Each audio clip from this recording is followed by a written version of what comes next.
I'm about to do a room makeover for a really cute couple, and it's my favorite kind of makeover because we're gonna do it on a really tight budget and we're gonna get it done as fast as humanly possible. I'm gonna be using all of the existing furniture and I'm gonna rely on the power of paint to completely transform their bedroom.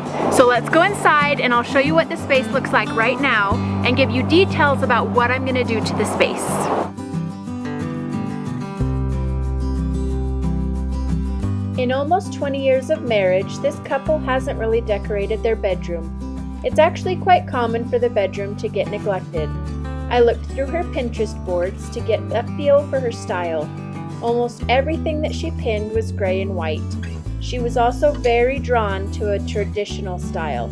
So that is what we're going to give her. We're going to paint the walls, the furniture, and build a headboard.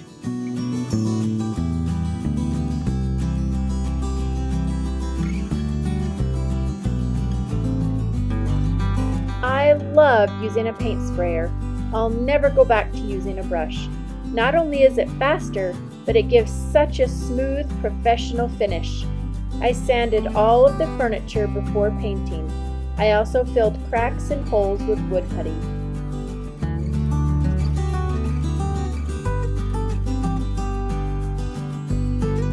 The couple wanted a headboard with storage and some tufting. I drew up some plans and got to work building it.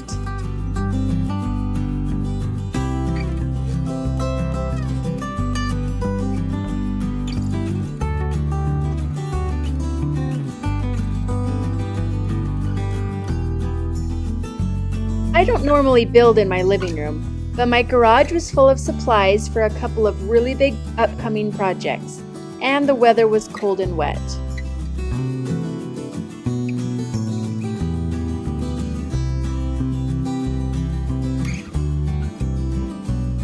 I'll make the plans for this headboard available on my blog and link to it in the comments below.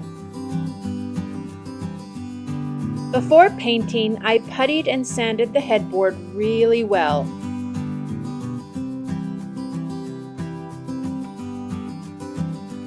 I used the sprayer to apply the paint. Since Behr wood absorbs paint so much, I adjusted the spray higher so more paint came out. For the final coat, I lowered it again for a fine spray to give it a smooth finish.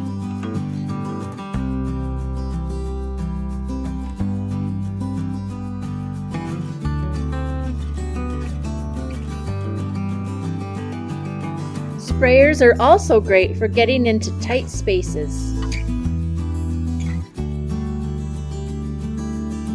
When Behr wood gets wet, the grain raises. I sanded the headboard after the first coat was dry to eliminate that rough feeling. I have seen others online use pegboard for tufted headboards because of their perfectly measured holes. It seemed like a genius idea, but I cannot recommend it since it was incredibly hard to staple into. I had to rent an electric stapler. Just use plywood instead and drill your own holes. It is very easy to make upholstered buttons. You can buy the kits at any craft or fabric store.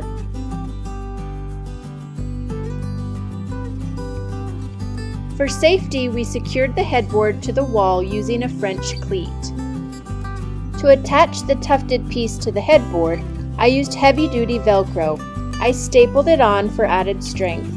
I was a little worried about this working well, but was very pleasantly surprised. Today is install day. All the projects are done. All we have to do is hang the pictures, put on the new bedding, and style it.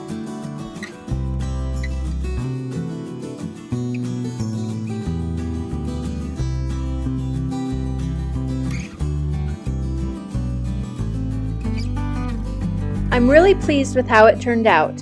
I DIY'd some art, bought new bedding and lamps, and put up some new curtains. Painting the dressers the same dark gray color helped them look more cohesive. The new matching hardware helps too.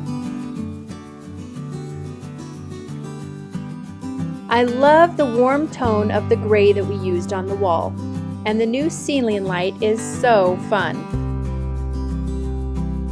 Warm wood tones tie in the tan carpet.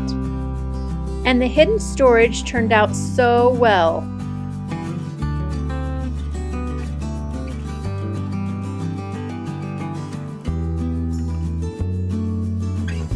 For even more room makeovers, gardening projects, and travel, visit my website at notjustahousewife.net.